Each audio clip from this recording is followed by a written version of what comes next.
딸깍. 재생 버튼이 눌리는 순간 거실엔 소영의 날선 목소리가 또렷하게 울려 퍼졌어요. 아, 미친 이걸 왜 그 늙은이 폰으로 보낸 거야?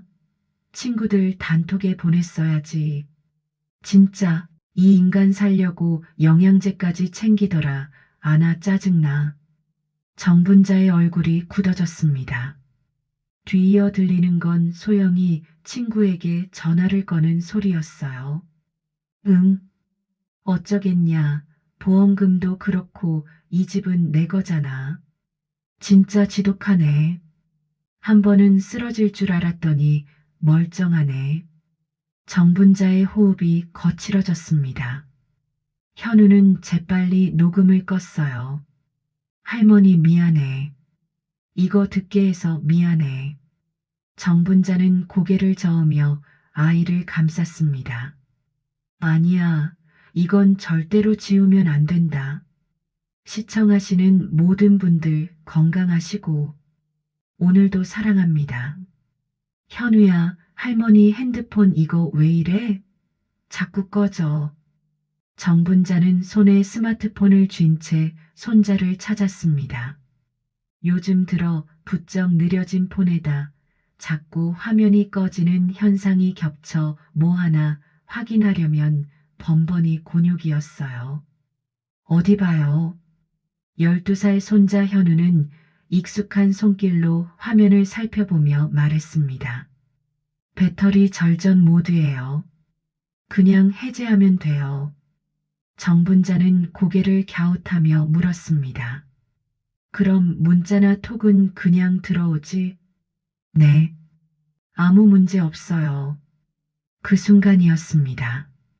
며느리 소영이 부엌에서 바쁘게 움직이며 말했어요. 어머님, 폰 제가 잠깐만 볼게요. 알림이 계속 떠서요. 정분자는 아무 생각 없이 고개를 끄덕이며 폰을 건넸습니다. 소영은 익숙한 손놀림으로 앱을 닫으려다 잠깐 멈칫했어요. 내 폰 아니네. 거실 탁자 위엔 소영의 폰과 정분자의 폰이 나란히 놓여 있었습니다. 소영은 습관처럼 들고 있던 것이 정분자의 폰이란 걸 문자 입력을 마치고 전송을 누르고 나서야 알게 됐어요. 이 인간 살려고 영양제까지 챙기더라.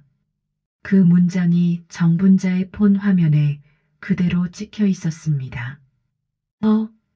정분자는 자동으로 화면을 들여다봤고 그 짧은 문장을 또렷하게 읽어냈어요. 이 인간 살려고 영양제까지 챙기더라. 순간 공기가 얼어붙었습니다. 소영은 얼굴이 새파래지더니 급히 폰을 낚아챘어요. 어머님, 이거 그게 아니에요. 진짜 실수예요. 친구들 단톡방에 보내려던 건데 폰을 잘못 들었네요. 어머님 폰이랑 제 폰이 똑같이 생겨서. 말은 길어졌지만 정분자는 더 이상 듣지 않았습니다. 문장의 뉘앙스도 이 상황의 본질도 딱 한 줄이면 충분했어요. 이 인간 살려고 영양제까지 챙기더라. 그 이 인간이 누군지, 왜 살아있다는 말을 비웃음으로 표현했는지 알고도 물을 필요가 없었습니다. 나는 정분자는 조용히 자리에서 일어났어요. 죽으면 기뻐할 사람이 있었던 거구먼. 그 말에 소영은 다급히 다가왔습니다. 아니에요. 그런 뜻 아니라니까요.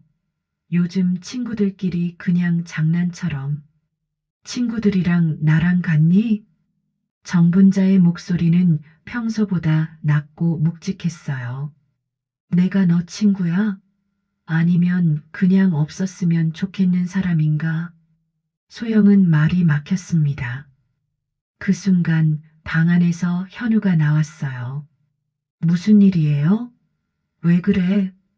정분자는 어색하게 웃으며 고개를 저었습니다.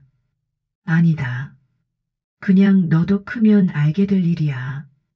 그날 밤 정분자는 혼자 마루에 앉아 손에 폰을 쥐고 있었습니다.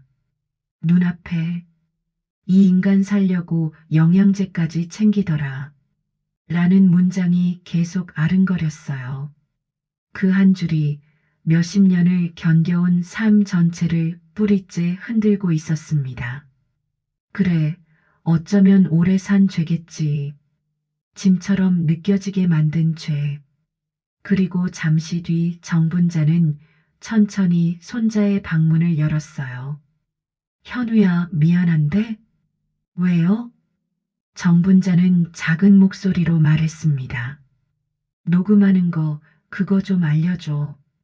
할머니가 들은 걸 잊어버리기 전에 좀 남겨놓으려고. 현우는 눈을 크게 떴어요. 엄마가 뭐 잘못했어요? 정분자는 고개를 천천히 저었습니다. 잘못인지 아닌지는 들려줘야 알겠지. 정분자는 이제 참는 사람이 아니라 기록하는 사람이 되기로 했습니다. 말이 아닌 증거로 존재를 증명해야 할 시간이었어요.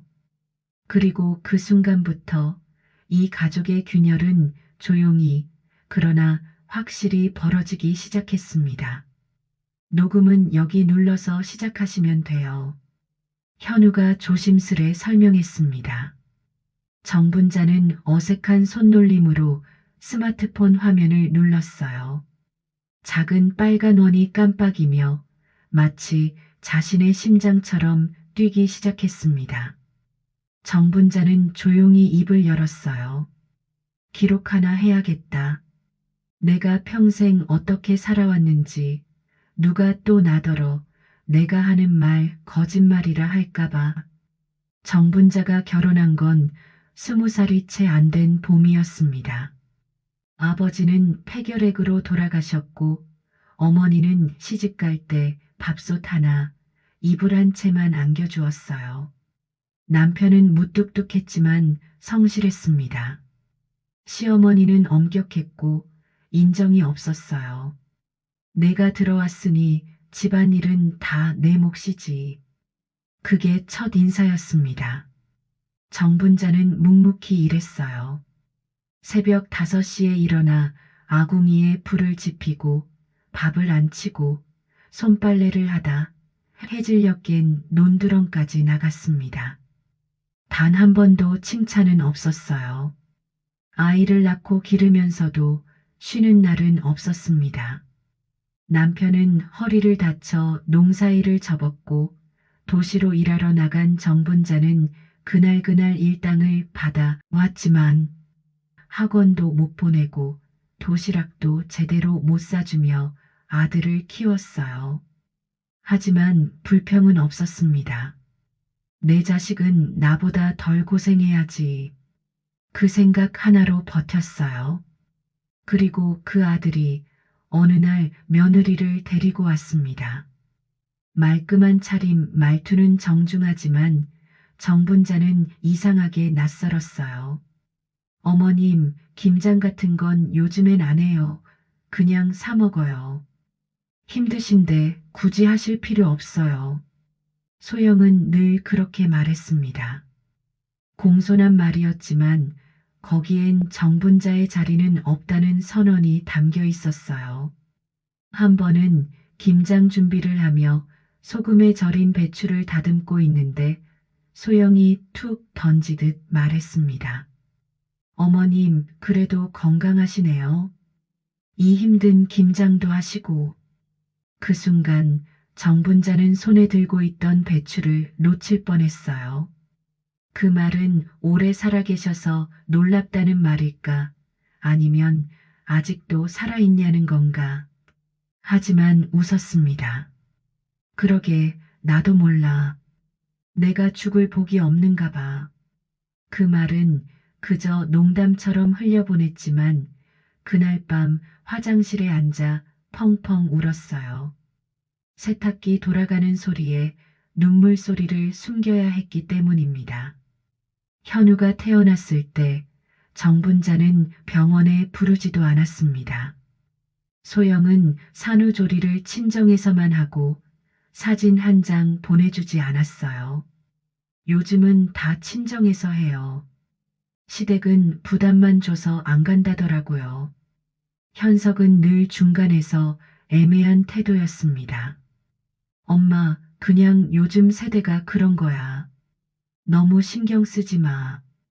정분자는 그 말을 곱씹었어요. 요즘 세대? 그럼 난 옛날 사람이니까 안 보여도 되는 사람인가? 그렇게 마음에 응어리가 있는 상태로 수년이 흘렀습니다. 현우는 커가며 할머니 무릎에서 동화책을 듣고 자랐어요. 소영은 그럴 때마다 말했습니다. 현우, 그런 거 할머니한테 너무 기대지 마.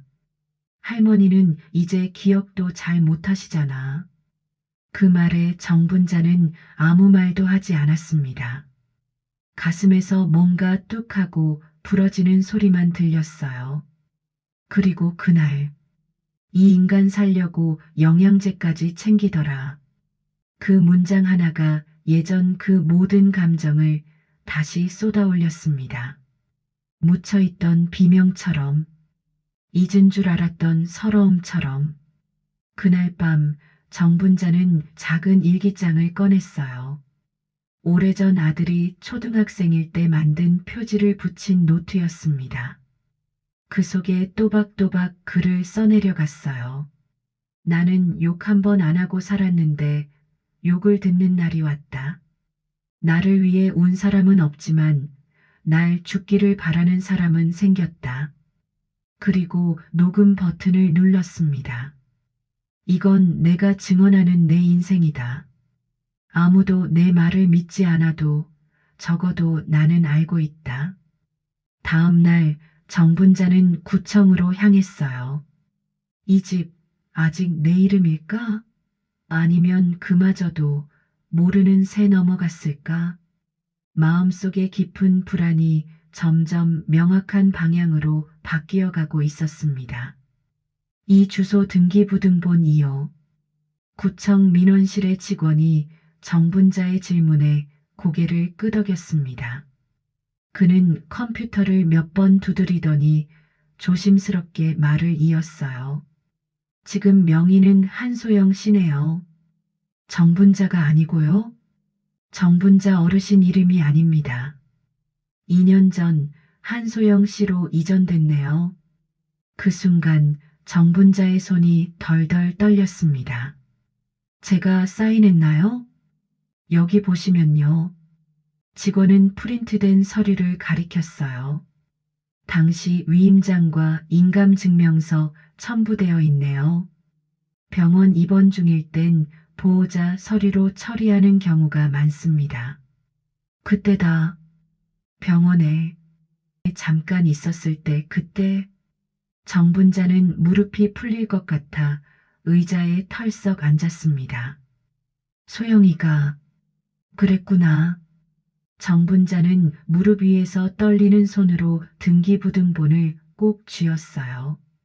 종이 위에 선명하게 적힌 한소영이라는 이름이 눈에 박혔습니다. 자신의 이름은 어디에도 없었어요. 마치 처음부터 이 집과 아무 관련이 없는 사람처럼 깔끔하게 지워져 있었습니다. 집으로 돌아온 정분자는 조용히 손자 현우를 불렀습니다. 현우야, 지난번에 알려줬던 녹음 기능 말이야. 혹시 내 핸드폰에도 그거 켜놓은 거 있어? 현우는 고개를 끄덕였어요. 응. 요즘 수업 녹음하려고 앱 깔았어. 자동 저장되게. 혹시 며칠 전에 엄마가 내 폰으로 뭐 보내고 급하게 폰 다시 가져간 날 기억나니? 그날 기억나. 엄마 그날 혼잣말 되게 많이 했잖아. 짜증난다고 뭐 실수했다고. 정분자는 조심스럽게 물었습니다. 혹시 그때 내 폰 녹음 켜져 있었을까? 잠시 후 현우는 방 안에서 자신의 핸드폰을 꺼내왔어요. 녹음 목록을 뒤지다 날짜와 시간이 일치하는 파일 하나를 찾아냈습니다. 딸깍. 재생 버튼이 눌리는 순간 거실엔 소영의 날선 목소리가 또렷하게 울려 퍼졌어요. 아, 미친 이걸 왜 그 늙은이 폰으로 보낸 거야? 친구들 단톡에 보냈어야지. 진짜 이 인간 살려고 영양제까지 챙기더라. 아나 짜증나. 정분자의 얼굴이 굳어졌습니다. 뒤이어 들리는 건 소영이 친구에게 전화를 거는 소리였어요. 응, 어쩌겠냐. 보험금도 그렇고 이 집은 내 거잖아. 진짜 지독하네. 한 번은 쓰러질 줄 알았더니 멀쩡하네. 정분자의 호흡이 거칠어졌습니다. 현우는 재빨리 녹음을 껐어요. 할머니 미안해. 이거 듣게 해서 미안해. 정분자는 고개를 저으며 아이를 감쌌습니다. 아니야, 이건 절대로 지우면 안 된다. 그날 밤 정분자는 옷장을 열었어요. 오래된 박스를 꺼냈습니다. 그 안엔 집을 지을 때 받았던 등기권리증 원본, 과거 아들 결혼식 날 쓴 손편지, 아들 어린 시절 사진이 고스란히 들어 있었어요. 황변된 종이들 사이로 지나간 세월의 무게가 느껴졌습니다. 내가 그냥 손 놨다면 이 아이는 날 지운 채 살아갔겠지. 정분자는 떨리는 손으로 등기권리증을 들고 근처 문구점으로 향했습니다. 복사기 앞에서 한 장 한 장 복사를 떴어요. 이 집은 내가 세운 집이다. 내 남편과 같이 기둥을 세웠고 벽지를 바르고 처마 밑에 첫 장독대를 놓았다. 마당에 감나무를 심었고 대문 앞 계단을 하나하나 닦으며 살았다. 내가 준 집이 아니니 다시 돌려받을 수 있다. 다음 날 아침 식탁에 앉은 현우가 조심스레 물었습니다. 할머니, 이거 경찰에 말할 거예요? 정분자는 고개를 끄덕였어요. 그래야지. 그 아이는 이제 사람이 아니야. 사람이면 그런 말을 못해. 현우는 말없이 고개를 숙였습니다. 그리고 조용히 녹음 파일을 저장한 USB를 할머니에게 건넸습니다. 정분자는 그날 오후 변호사 사무실을 찾았습니다. 등기를 복사한 종이와 손자 핸드폰 녹음 파일 USB 하나를 내밀며 말했어요. 이 집 돌려받고 싶습니다. 그리고 저를 보험으로 죽이려 한 증거도 있습니다. 변호사는 차분하게 자료를 살펴보더니 고개를 끄덕였어요. 가능합니다. 진실은 항상 말보단 기록으로 남겨야 움직입니다. 정분자는 고개를 끄덕이며 속으로 되뇌었습니다. 그래, 이제 말 대신 증거로 싸워야지. 살아있다는 걸 보여줘야 하니까. 변호사는 서류를 정리하며 설명을 이어갔어요. 등기 무효 소송과 함께 사기 혐의도 함께 진행할 수 있습니다. 특히 보험 관련 부분은 형사사건으로도 갈 수 있어요. 다만 가족 간의 일이니만큼 신중하게 접근하시는 게 좋겠습니다. 신중하게요? 정분자의 목소리에 의문이 섞였습니다. 저를 죽이려고 계획한 사람한테 신중해야 할 이유가 있나요?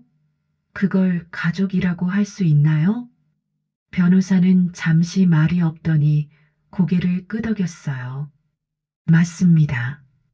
어르신 말씀이 맞아요. 이건 단순한 가족 갈등이 아니라 명백한 범죄 의도가 담긴 사건입니다. 정분자는 USB를 재생해달라고 변호사에게 말했습니다.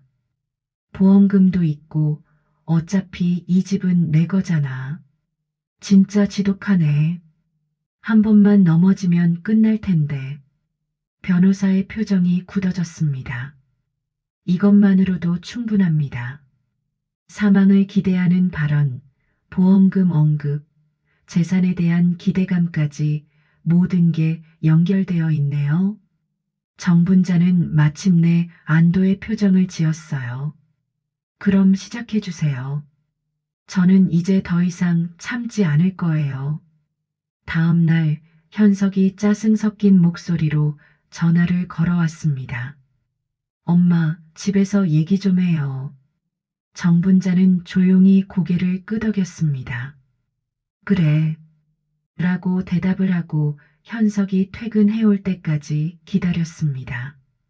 정분자는 아들 현석과 함께 마주 앉아 거실 탁자 위에 서류를 하나씩 꺼내 올려놓았어요. 이게 뭐야? 현석은 등기부등본을 들여다보다가 눈썹을 찌푸렸습니다. 소영이 이름으로 돼 있네? 이게 언제 바뀐 거지? 정분자는 단호히 말했어요. 2년 전, 내가 손목 다쳐서 병원 입원해 있을 때, 너희 둘이 찾아와서 위임서 받고 인감도 가져가고 난 그게 이런 일이 될 줄 몰랐다. 현석은 당황스러움이 얼굴에 그대로 드러났습니다. 엄마, 그거 그냥 그때 형식상 바꾼 거잖아. 엄마 나이도 있으니까 혹시 사고라도 나면 절차 복잡하다고 소영이가 그게 낫다고 해서. 그래. 그럼 왜 내게 말은 안 했냐? 정분자의 말투가 바뀌었습니다. 목소리는 낮았지만 또렷했고 단단했어요. 내 남편이랑 둘이 꾸려온 내 집이 내 허락도 없이 며느리 이름으로 넘어갔는데 그걸 나만 몰랐어. 현석은 말이 막혀 눈을 내리깔았습니다. 미안해. 그땐 바쁘기도 했고 소영이가 다 알아서 한다길래. 그럼 너는 그 아이가 날 두고 뭐라고 했는지 알아? 정분자는 천천히 휴대폰을 꺼냈어요. 녹음 파일이 재생되자 거실 공기가 순식간에 무거워졌습니다. 이 인간 아직 살아있네 키읔키읔 이 인간 살려고 영양제까지 챙기더라.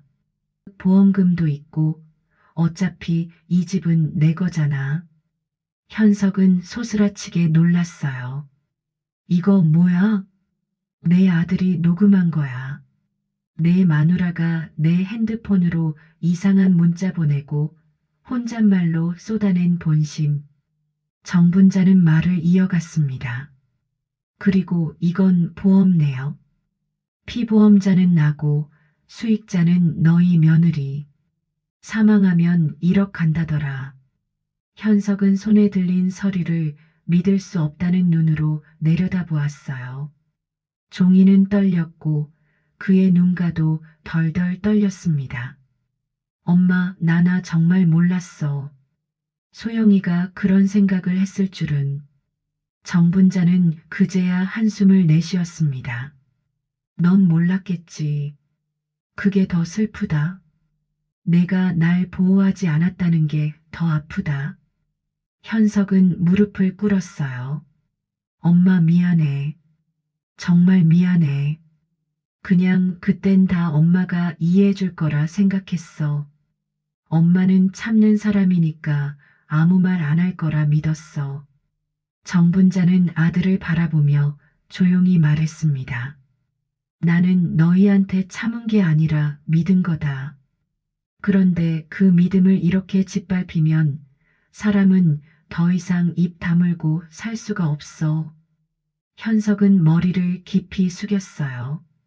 말을 잇지 못한 채 그저 땅만 바라봤습니다. 정분자는 계속해서 말을 이어갔어요. 너는 항상 중간에서 애매하게 굴었어. 엄마 편도 아내 편도 아닌. 그게 평화로운 줄 알았겠지만 그건 그냥 도망친 거야. 현석의 어깨가 떨렸습니다. 엄마가 김치 담그면 소영이는 냄새 난다고 했고 엄마가 빨래 널면 보기 싫다고 했어. 그럴 때마다 넌 뭐라고 했지? 요즘 세대가 그런 거야. 그게 다였어.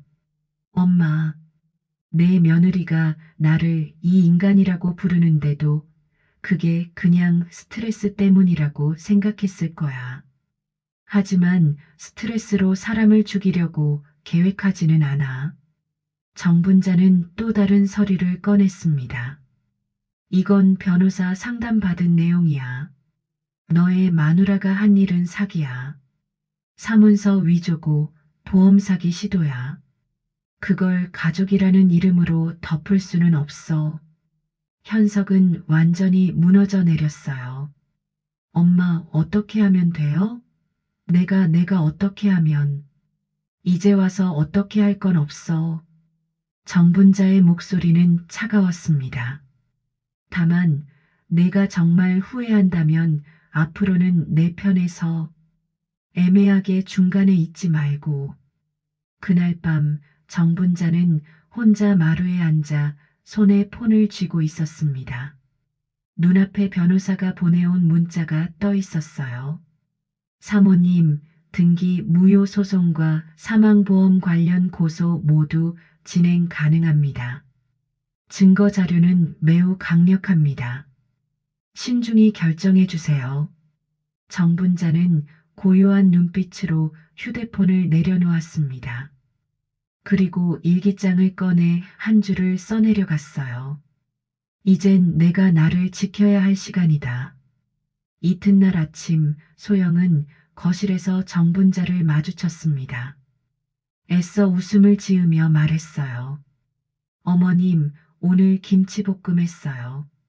좋아하시죠? 정분자는 미소조차 짓지 않았습니다. 대신 냉장고 문을 열며 말했어요. 넌 김치 볶을 때 설탕 넣더라. 난 그런 거 싫어해. 소영은 민망하게 웃었어요. 다음엔 안 넣을게요. 정분자는 소영을 똑바로 바라보며 속으로 말했습니다. 다음은 없어. 넌 이제 이 집에서 나가야 돼. 정분자는 며느리 소영이 만든 밥상 앞에 조용히 앉았습니다. 냄비에 김치찌개가 끓고 있었지만 그 냄새도 온기도 정분자의 속을 덮이지 못했어요. 밥숟갈을 들기 직전 정분자는 물었습니다. 소영아, 너 혹시 보험 들었다고 했었지? 소영은 순간 움찔했지만 곧 표정을 가다듬었어요. 네. 아, 그거요? 어머님 노후 대비해서요. 요즘은 다들 그런 거 하나쯤은 있어야 하니까요. 좋은 조건으로 넣었어요. 걱정 마세요. 그 보험, 내가 죽으면 돈 나오는 거지? 소영은 젓가락질을 멈췄습니다. 아, 뭐, 그게 기본 보장 중에 그런 것도 있죠. 근데 요즘은 다 그렇게 해요. 실비 보장도 있고. 정분자는 아무 말 없이 밥숟갈을 내려놨어요. 그럼 내가 죽으면 너한테 돈이 나오는 거네. 어머님, 그걸 그렇게 받아들이시면. 아니, 맞잖아. 그 보험 수익자가 너라며. 소영은 말이 막혔습니다. 그건 그냥 형식상 그런 거고. 정분자는 그 자리에 앉은 채 더는 밥상에 손을 대지 않았어요. 그리고 그날 오후 곧장 근처 보험 대리점으로 향했습니다. 정분자님 맞으시죠?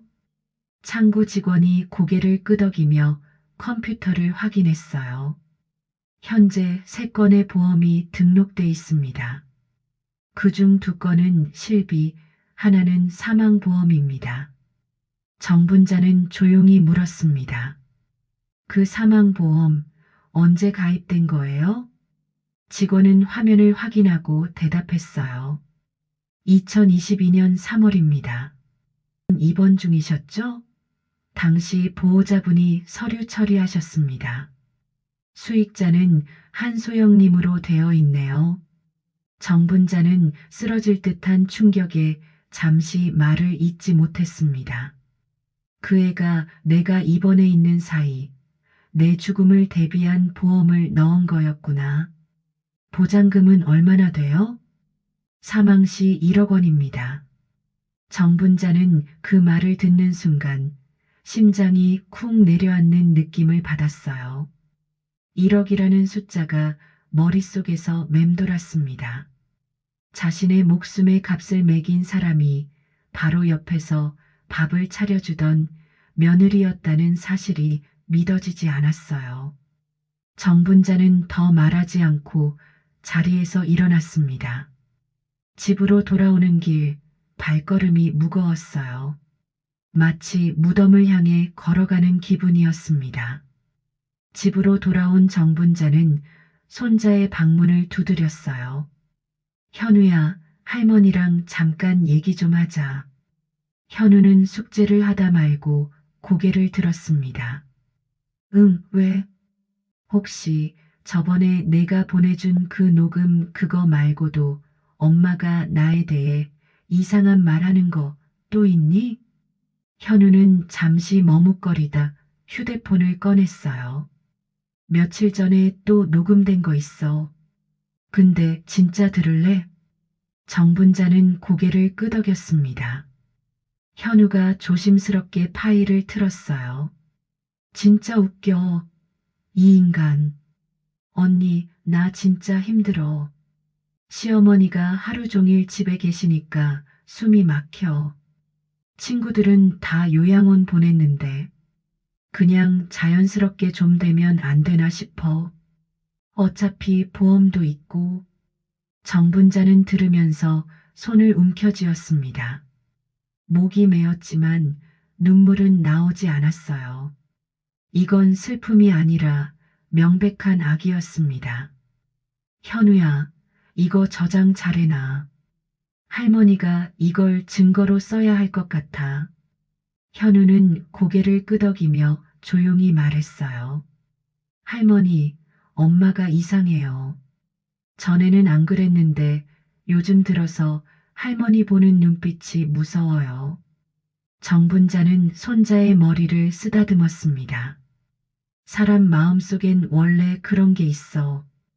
다만 평소엔 숨겨두는 거지. 근데 욕심이 생기면 그게 다 드러나는 거야. 그날 밤 정분자는 손에 펜을 쥐고 있었어요. 노트에 또박또박 글을 남겼습니다. 내가 오래 산 게 죄는 아니잖아. 근데 내 죽음을 미리 계산하고 보험을 든 사람을 나는 며느리라고 불러야 했던 거야? 1억이라는 돈이 내 목숨보다 소중했던 거야? 정분자는 더는 머뭇거리지 않았습니다. 바로 변호사에게 연락했고 보험 사기와 사문서 위조에 대한 고소를 명확히 했습니다. 변호사님, 이건 단순한 가족 문제가 아니에요. 계획적인 범죄예요. 네, 어르신. 증거가 명확하니 바로 진행하겠습니다. 며칠 후 소영은 경찰로부터 출석 통보를 받았습니다. 한소영 씨, 정분자님 관련 보험 내역과 부동산 명의 변경에 대해 진술이 필요합니다. 소영은 그 순간 처음으로 두려움이라는 감정을 느꼈어요. 자신이 깔아놓았다고 믿었던 판 위에서 정작 누가 주도권을 쥐고 있는지도 모른 채 스스로 빠진 덫이었습니다. 그 밤 소영은 현석에게 다급히 전화를 걸었어요. 여보, 큰일 났어. 경찰서에서 연락 왔어. 뭐, 무슨 일로? 어머님이 고소했나 봐. 보험이랑 진명의 변경 때문에. 현석은 한참 말이 없더니 조용히 말했습니다. 당연하지. 내가 한 짓을 보면. 뭐, 지금 내 편 아니야? 편? 내가 내 엄마를 뭘로 봤는데 내가 내 편을 들어? 나도 다 들었어. 내가 엄마를 어떻게 생각하는지. 소영은 그제야 상황의 심각성을 깨달았어요. 자신이 생각했던 것보다 훨씬 많은 사람들이 자신의 본심을 알고 있었던 겁니다. 남편까지 나에게 화를 내는 거 보니 집에 있으면 안 될 것 같아 친구네 집에서 지내기로 했습니다. 정분자는 현우에게 손을 얹으며 말했습니다. 사람이 사람을 함부로 취급하면 언젠가는 그 대가를 받게 돼. 내 엄마가 뭘 잘못했는지 이제는 다 드러나게 돼 있을 거야. 현우는 천천히 고개를 끄덕였어요.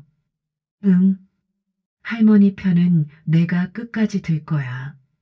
정분자님, 바로 안으로 들어오세요. 정분자는 변호사의 안내를 따라 회의실에 들어섰습니다. 책상 한가운데엔 두툼한 서류철, 옆엔 노트북, 그리고 화면 위에는 음성 파일 재생창이 떠 있었어요. 변호사가 조심스럽게 물었습니다.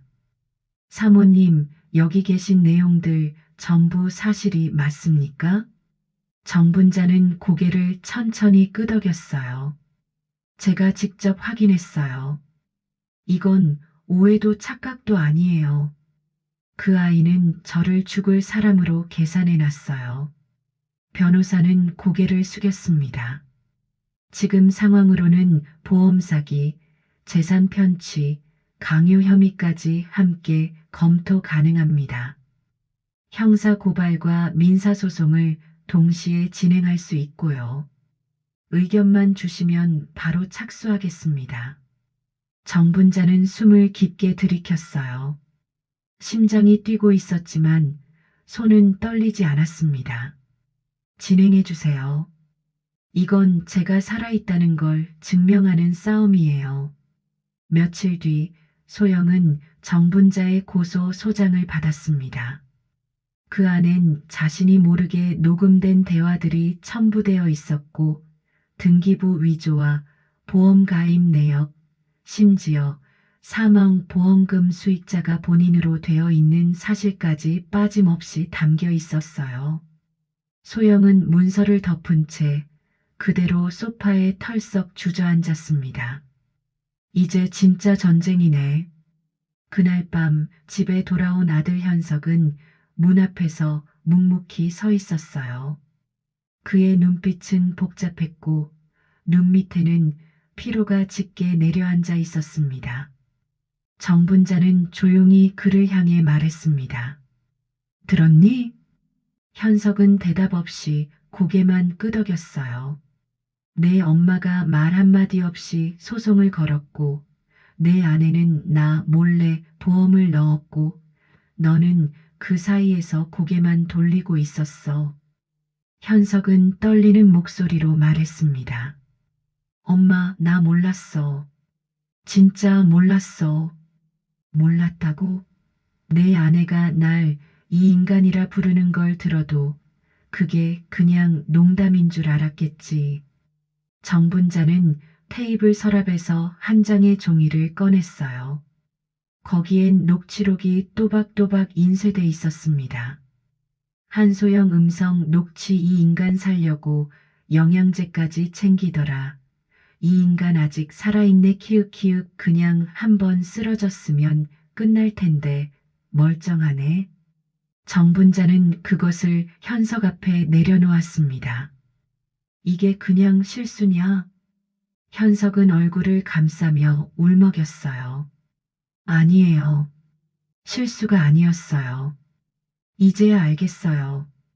엄마가 얼마나 외로웠는지, 얼마나 참았는지. 정분자는 그제야 조용히 말했습니다. 난 내가 아들이라는 이유 하나로 믿었고, 너는 아내라는 이유 하나로 눈을 감았구나. 그 말에 현석은 그 자리에 무릎을 꿇었어요. 엄마, 나 엄마 곁에 있을게. 이젠 도망치지 않을게요. 며칠 후 경찰서 조사실. 소영은 피의자 신분으로 진술을 받았습니다. 보험에 가입할 당시 피보험자의 동의를 직접 받으셨습니까? 그때는 입원 중이셨고 제가 보호자였으니까요. 그럼 등기명의 변경은요? 남편과 상의했어요. 정리 차원에서 문제가 될 줄은 몰랐어요. 조사관은 고개를 저으며 말했습니다. 녹음된 음성 파일에서 사망을 바라는 취지의 발언이 확인됐습니다. 이 부분에 대해 설명하실 게 있습니까? 소영은 입술을 깨물었어요. 그냥 스트레스였습니다. 감정이 앞서서 한두 번이 아니었습니다. 녹음이 3건 이상 있습니다. 자녀 앞에서도 동일한 발언이 있었고요. 그 말에 소영은 마침내 고개를 숙였습니다. 잘못했습니다. 모든 게 제 잘못이에요. 조사관은 차분히 말을 이어갔어요. 한소영 씨, 이건 단순한 가족 갈등이 아닙니다. 계획적인 재산 편취와 보험 사기 시도로 보입니다. 특히 피해자의 사망을 기대하는 발언들은 매우 심각한 문제입니다. 소영은 더 이상 변명할 말이 없었습니다. 자신이 저지른 일들이 하나하나 드러나면서 그제야 상황의 심각성을 깨달았어요. 그날 저녁 집으로 돌아온 정분자는 거실에 앉아 있었습니다. 현우가 다가와 물었어요. 할머니, 이젠 다 끝났어요? 정분자는 잠시 고민하다 고개를 끄덕였습니다. 이제 시작이지. 무슨 시작이요? 내가 내 자리 되찾는 시작. 그동안 내가 얼마나 지워져 있었는지 이제 내 엄마도 알게 될 거야. 현우는 조용히 할머니 옆에 앉았어요. 그리고 핸드폰 속 녹음 파일 USB 폴더를 꺼내 정분자에게 내밀었습니다. 이거 다 백업해놨어요. 혹시라도 누가 지우거나 부인하면 보여주려고요. 정분자는 손자의 머리를 쓰다듬었습니다. 우리 집에서 제일 어른스러운 사람은 너구나. 현우는 미소를 지으며 말했어요. 할머니가 가르쳐 주신 거예요. 진실은 반드시 기록으로 남겨야 한다고. 정분자는 그 말을 듣고 깊이 고개를 끄덕였습니다. 이제 더 이상 혼자가 아니었어요. 자신을 지켜줄 사람들이 생겼고 무엇보다 자신을 지킬 힘이 생겼습니다. 그날 밤 정분자는 일기장을 펼쳤어요. 그리고 마지막 한 줄을 써내려갔습니다. 진실은 언제나 이긴다. 시간이 걸려도 결국엔 이긴다. 소영은 경찰서 조사를 받고 돌아온 날 현관문을 닫고 그대로 주저앉았습니다. 가슴이 콱 막혀 숨이 제대로 쉬어지지 않았어요. 설마 진짜 고소할 줄은 몰랐어. 입안이 바짝 말랐고 손끝은 차갑게 식어 있었습니다.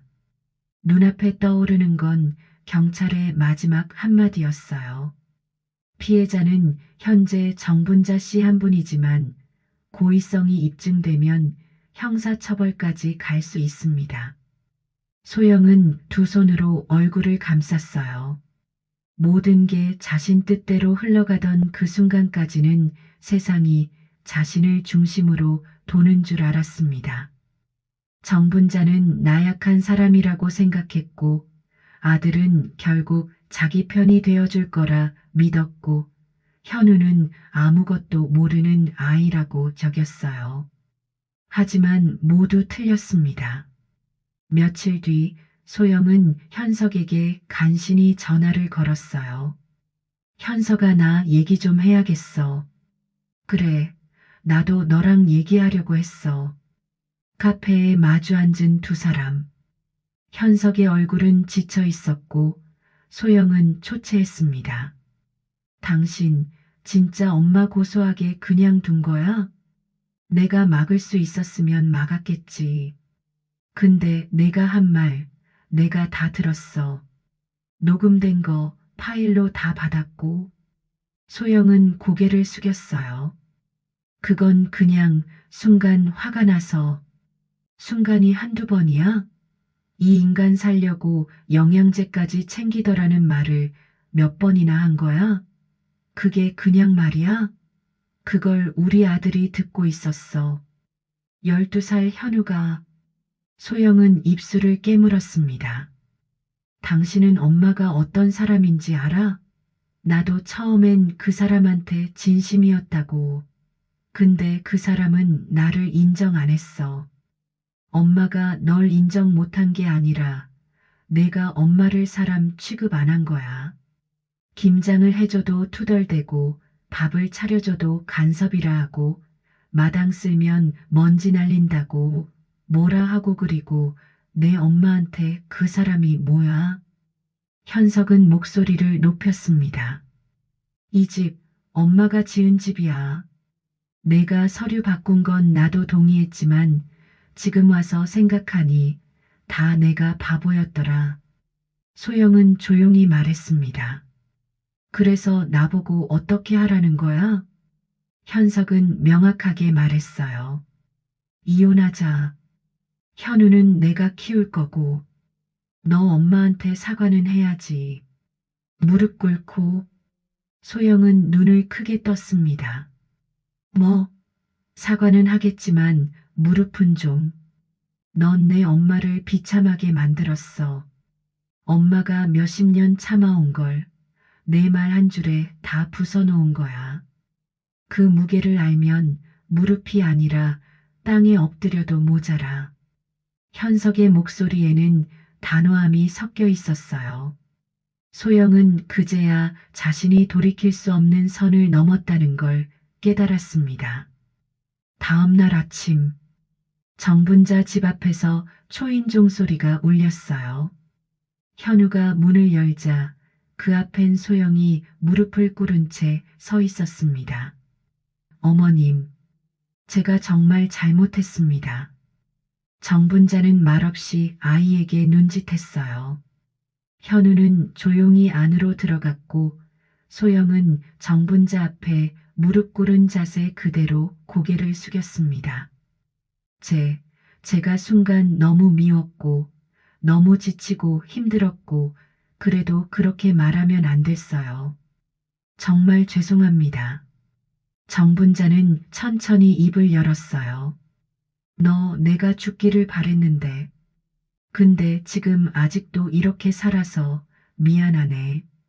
아니에요. 그런 뜻 아니었어요. 그래, 그런 뜻이 아니었으면 더 무섭다. 그게 내 진심이라면 차라리 명확하지. 근데 무의식이 그렇다는 건 넌 그런 사람이란 뜻이야. 소영은 입술을 꾹 다물었어요.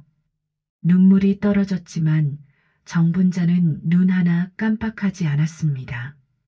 이 집에서 넌 더는 살 수 없어. 현우는 내가 돌볼 거고 넌 내 죄를 내 삶에서 치르고 살아. 소영은 아무 말도 하지 못한 채 그대로 일어섰어요. 그 발걸음엔 후회도 분노도 원망도 섞여 있었습니다. 하지만 더는 누구의 탓으로 돌릴 수 없었어요. 그건 전적으로 자기 손으로 저지른 일이었으니까.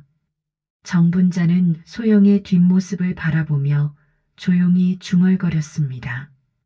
사람은 자기가 한 말에 책임져야 해. 특히 남의 목숨을 가지고 한 말은 더더욱.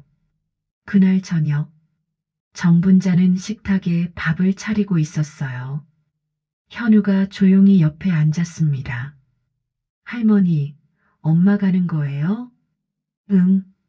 근데 넌 엄마를 원망하지 마라.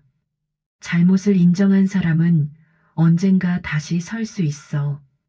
할머니는 엄마 용서했어요? 정분자는 잠시 말이 없더니 조용히 말했어요. 사람은 용서는 할 수 있어도 다시 받아들이는 건 또 다른 문제야. 현우는 고개를 끄덕이며 할머니의 손을 잡았습니다.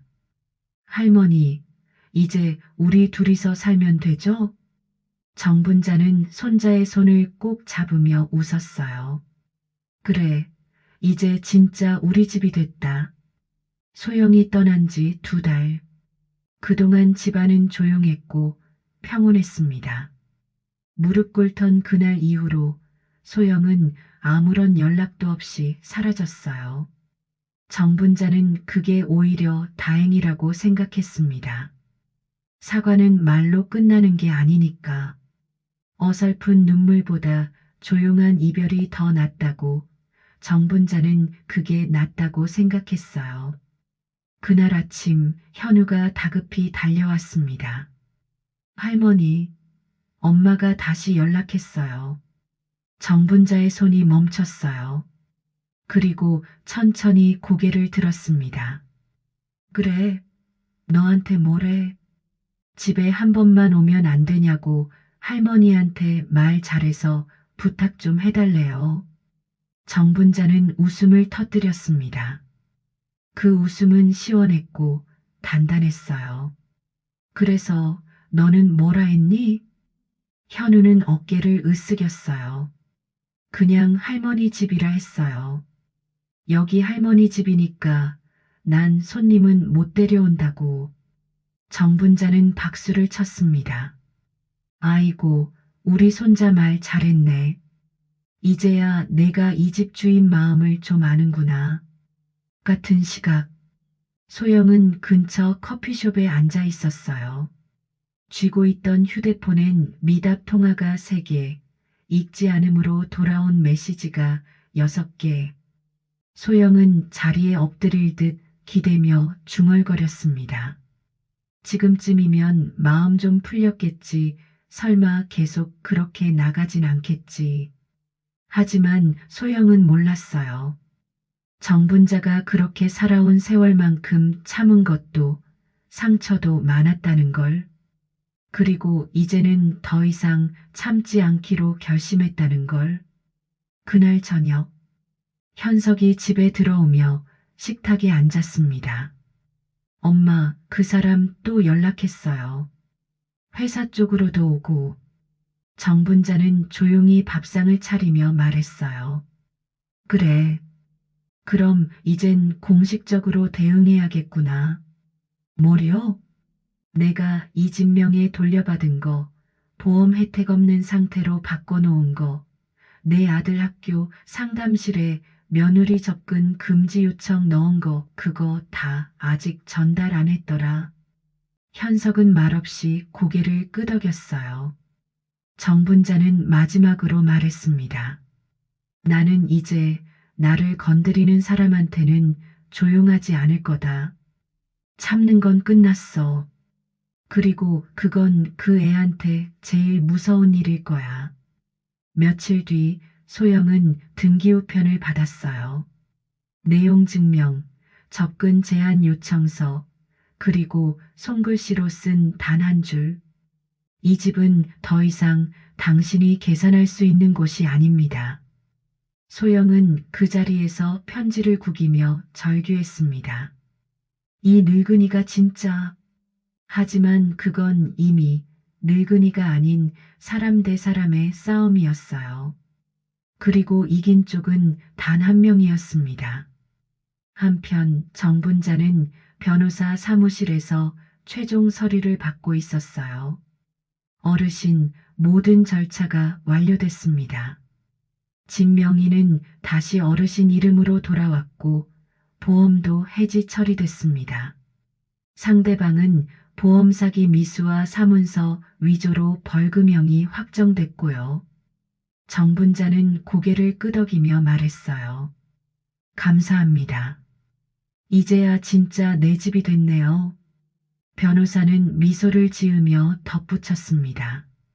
어르신, 용기 내셔서 정말 잘하셨어요.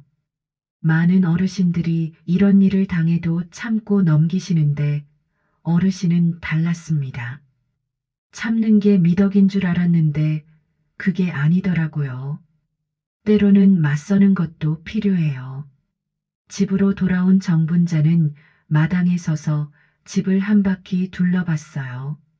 자신과 남편이 함께 심었던 감나무, 손수 가꾼 텃밭, 하나하나 닦아온 대문. 모든 게 제자리로 돌아온 느낌이었습니다. 그날 밤 정분자는 미역국 대신 떡국을 끓였어요. 식탁에 앉은 현우가 눈을 동그랗게 떴습니다. 할머니, 이건 설날에만 먹는 거 아닌가요? 정분자는 미소 지으며 말했어요. 아니다. 오늘은 내가 진짜 새로 태어난 날이니까. 현우가 묻습니다. 그래서 지금 기분은 어때요? 정분자는 숟가락을 들며 답했습니다. 속이 아주 시원하다. 이제 날 무시할 수 있는 사람은 세상에 없다. 현우는 떡국 한 숟갈을 떠서 할머니께 건넸어요. 할머니, 저도 할머니처럼 강한 사람이 될 수 있을까요? 정분자는 손자의 머리를 쓰다듬으며 말했습니다. 너는 이미 강해. 할머니를 도와준 것만 봐도 알 수 있어. 그리고 기억해라. 진실은 언제나 이긴다는 걸. 그날 밤 정분자는 오랜만에 깊은 잠에 들었어요. 꿈속에서 남편이 나타나 말했습니다. 여보, 고생 많았어. 이제야 진짜 당신 집이 됐구먼. 정분자는 꿈속에서도 웃으며 대답했어요. 응, 이제 아무도 나를 함부로 할 수 없어. 아침이 밝았습니다. 정분자는 평소보다 일찍 일어나 마당을 쓸었어요. 빗자루질을 하며 혼잣말을 했습니다. 75년을 살면서 이제야 깨달았네. 참는 것과 지는 것은 다르다는 걸. 나이가 많다고 해서 모든 걸 감수할 필요는 없다는 걸. 현우가 학교에 가기 전 할머니에게 말했어요. 할머니, 저 친구들한테 자랑할 거예요. 우리 할머니가 세상에서 제일 강하다고. 정분자는 손자를 꼭 안으며 마지막으로 말했습니다. 강한 게 아니라 진실한 거야. 진실하면 누구든 이길 수 있어. 그렇게 정분자의 새로운 하루가 시작됐습니다. 더 이상 누구의 눈치를 보지 않는 당당한 하루가. 그리고 이 이야기는 모든 시니어들에게 전하는 메시지였어요. 나이가 들었다고 해서 참기만 할 필요는 없다는 것. 진실은 언제나 힘이 있다는 것을. 오늘도 함께 해주셔서 참 고맙습니다. 우리 또 만나요.